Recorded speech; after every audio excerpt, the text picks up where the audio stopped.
I was thinking about how do you satirize the current moment without necessarily being so specific? How do you think about it? Sort of in the difference of how do you think about the weather versus how do you think about the climate? So I was trying to figure out, was there something about the climate of our current political system, the larger systems at play and how those systems are incentivized that create the kinds of outcomes that we're finding, the sort of more corrupted outcomes. So rather than sort of focusing on, a Trump-like figure or a political figure that's taken off, you try and think about it from a systems perspective. It really is about the current system of where is the money? How is the money incentivized, whether it be for the media or for the political parties? What is it that's corrupting and polluting the kinds of discourse and outcomes and policies that might arise from that? And where does that money go, and how is it used for its own influence, and how does the system protect itself? I would just like it if people walked away from it thinking about the system as a whole and the outcomes that we get when we allow the entire system to become sort of self-propagating, and that the financial incentives are for very negative outcomes. It's like Titans battling on the mortal coil. You know what I mean? Like the Republican Party and the Democratic Party, this is just a small town, and they bring in their the entire weight of those two political machines, and they sort of, it's Batman versus Superman. It's these two titans battling on, and it's that sense of like, you're destroying all these buildings around here, right? But they're locked in their battle. And when their battle is over, they move on, and everyone else has to sort of rebuild whatever it was that they plowed over during their fight, and they kind of just moved to the next town.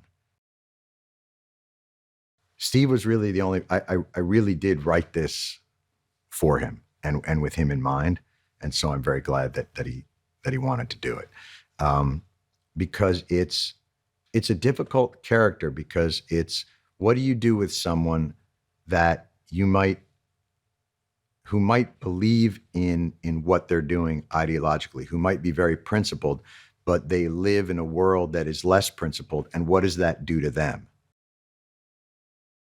He's one of the few people that I've ever met who could play all those different notes, from the comedy to the more serious parts, but also you still, there's a certain sadness to his life. Like, his life is about trying to get money for these things that he believes in, and he pays a big price for that as well. That character is just all about integrity. And that's the way I always viewed Chris. He's just one of those guys that he does great work, and then he goes and he lives where he wants to live, and he doesn't play the game. And he's had a background in Texas and in farming, and he just, I wanted somebody that had a little bit of this in their being, in their DNA. And I felt like he was a great person to have that, forgetting about all the, just as a great actor, but he was able to bring a firmness to it. Rose is, it's funny. She came in, we'd all been working for about 2 weeks when she was able to come in. And the first scene was her kind of marching back and forth in front of the camera, trying to make sure that she got the analytics people that Gary was going to get, and she wanted to make sure. And she goes, "Look, man, if he wants to take a stand in Turdsville, USA, then I say let's bury him here." She realizes that all the people from the town are in the office at the time, and she just turns. And I was like, if you could just turn and like maybe hit the mark at that moment, because we only had one camera on her, and just dead on, just go, "Not a turd, heart and soul of America." Keep walking, but like she just nails it like each time, and then did and added her own flourishes and all those things. I was like, oh, I'm dealing with an all-star. That's what's great about having people like Topher and Natasha in there, is when you write something, you write it in a vacuum. And a lot of times it's really not written for performance. It's written for what's in your head. So when it comes alive with the actors, you're like, oh, you're going to do a lot of that writing with just your face. I should probably take some of this writing out. So I can remove things that are extraneous or redundant, and then they fill it in with great dynamics between the characters. So they create much fuller and layered comedy and scene work than I could have created just in what I'd written. I really love this process. Having come from sort of topical and daily television, which was really fun and challenging in its own way, but forgiving in the sense that, okay, Monday's show kind of sucked, but Tuesday will be fine, or Wednesday, and it just keeps going. And in some ways, this is a more emotional process because you work on something for such a long time before it's realized. And then as it's being realized, you bring in people like Grace Yoon and Alex Bovard and Bobby Bukowski, and they elevate what you had written through production design and costume and cinematography. And watching that happen after spending so much time with it just kind of alone is a really, it's emotional. It's kind of invigorating, like all this time, and you just have these 30 days to get it all done.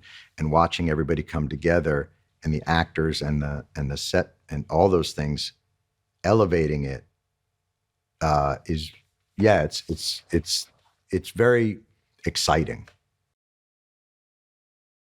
I took great care in running this by a lot of people that are in that world to make sure that it met the test of believability.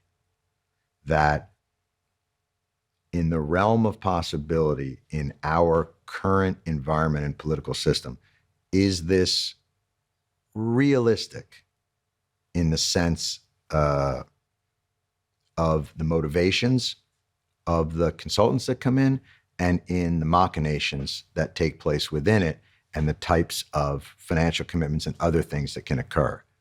And so I tried to very much calibrate it to those realities so that if you step back from it and think about what its intentions are, that those are realistic. And so that was the starting point, is that this had to be realistic, that this could occur. And, you know, none of them, if anything, they just got sad as they would read it and just go, yeah, that could happen. You know, there was never any like, no way, that's nuts, that would never happen. It was more like, yeah, I could see that. That's when I knew that I was finding the right range. There is a concerted effort to make it that there is a right and a left, and it's the only way to view it. And that viewing it from the perspective of integrity versus corruption might be a more accurate frame to look at it, but it's a more difficult frame for them to sell.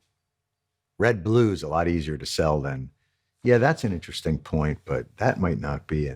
And watching the conversation, look, there's a whole industry that exists to take issues and make them indecipherable to the average person, to just use language to manipulate whichever you want without getting the real facts of it out to people. And unless we have a guardian that is as tenacious as those that are seeking power, we're going to continue to find ourselves in these kinds of situations.